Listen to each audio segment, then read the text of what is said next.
বর্তমানে আমরা যেটা দেখতে পাচ্ছি যে মুক্তিযোদ্ধার নাতিরা এসে এই কোঠাটা ইউজ করতেছে এবং 30% এবং সব কোঠা মিলিয়ে প্রায় 54% যাচ্ছে কোটাধারীদের জন্য।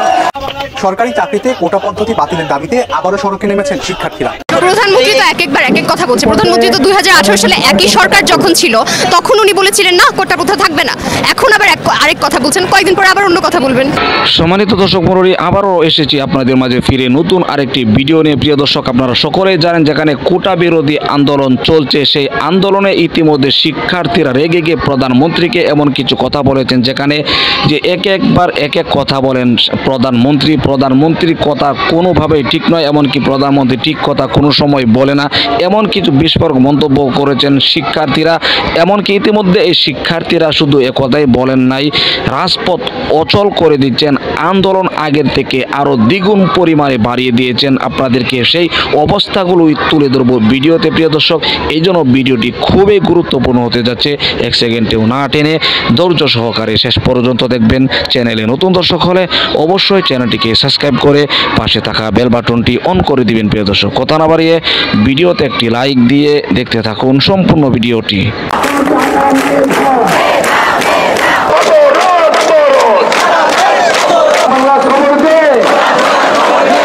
বর্তমানে আমরা যেটা দেখতে পাচ্ছি যে মুক্তিযোদ্ধার নাতিরা এসে এই কোঠাটা ইউজ করতেছে এবং 30% এবং সব কোঠা মিলিয়ে প্রায় 54% যাচ্ছে কোটাধারীদের জন্য, আর আমাদের সাধারণ শিক্ষার্থীদের জন্য মাত্র 40%-এর মতো একটা থাকতেছে।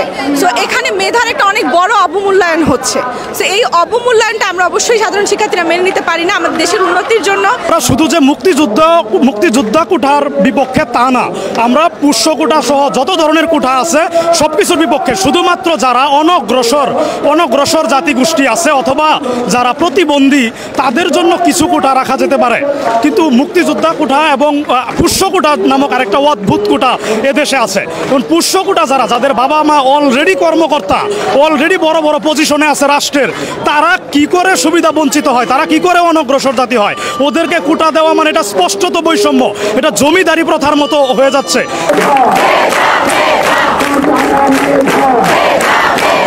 প্রধানমন্ত্রী তো একবার এক এক কথা বলছে। প্রধানমন্ত্রী তো 2018 সালে একই সরকার যখন ছিল তখন উনি বলেছিলেন না কোটা প্রথা থাকবে না, এখন আবার আরেক কথা বলছেন, কয়েকদিন পরে আবার অন্য কথা বলবেন। উনি বলেছেন যে আমাদের পড়াশোনা করতে এবং এটা যৌক্তিক আন্দোলন হচ্ছে না। ঠিক আছে, ওনার কথা মেনে নিয়ে আজকে আমরা সবাই বাসায় চলে গেলাম এবং আমরা খুব পড়াশোনা করলাম এবং চমৎকার একটা রেজাল্ট করলাম। তারপর কি হবে? চাকরিটা আমাদের কে দেবে? পড়াশোনার মূল কাহিনী তো এটা যে শেষ পর্যন্ত কি আমাদের একটা চাকরি করতে হবে, আমাদের তো অন্য বস্তুর একটা জোগাড় করতে হবে। সেটা আমরা কেমন করে পাবো যদি কোটা প্রথার কারণে বেশিরভাগ মেধাবীরাই নিয়োগ না পায়?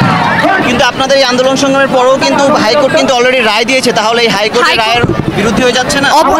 হাইকোর্ট যেই রায়টা দিয়েছে সেটা যদি সংবিধানের সাথে সাংঘর্ষিক হয়, আমি আপনাকে বলছি সংবিধানের অনুচ্ছেদ 19, 29, 28, 23 এই সকল অনুচ্ছেদে লেখা আছে যে সমতার কথা, এবং শুধুমাত্র এটা ব্যতিক্রম হবে যখন তারা অনগ্রসর জনগোষ্ঠী, যেমন প্রতিবন্ধী বা এথনিক মাইনরিটি।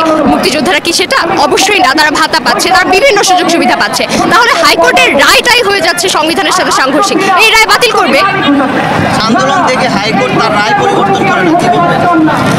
আন্দোলন, আচ্ছা হাইকোর্ট কাদের জন্য? আমার প্রশ্ন, হাইকোর্ট নিশ্চয়ই আমাদের জন্য, সাধারণ জনগোষ্ঠীর জন্য।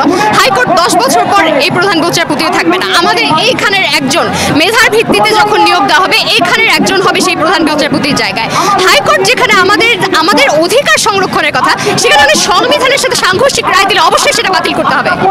সর্বোপরি যদি আপনাদের এই আন্দোলন সংগ্রামের পরেও তা ব্যর্থ হন, তাহলে আসলে বাংলাদেশের পরবর্তী প্রজন্ম আসলে কি হতে পারে? প্রিয় দর্শক, আশা করি সম্পূর্ণ ভিডিওটি দেখলেন। ভিডিও দেখে অবশ্যই বুঝতে পেরেছেন আজ 3-4 দিন যাবত যে চলছে এই কোটা বিরোধী আন্দোলন, এই কোটা বাতিল করার জন্য এমন ঘোষণা প্রধানমন্ত্রী আগে দিয়েছিলেন, কিন্তু ইতিমধ্যে প্রধানমন্ত্রী এই কোটা বিরোধী আন্দোলনকে কোনো সময় ভ্রুক্ষেপ করছে না।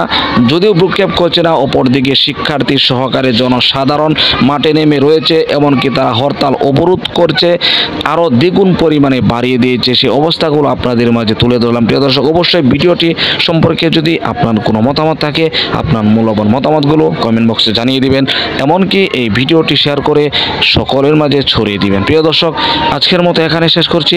ভালো থাকুন, সুস্থ থাকুন, আবারও দেখা হচ্ছে পরবর্তী ভিডিওতে।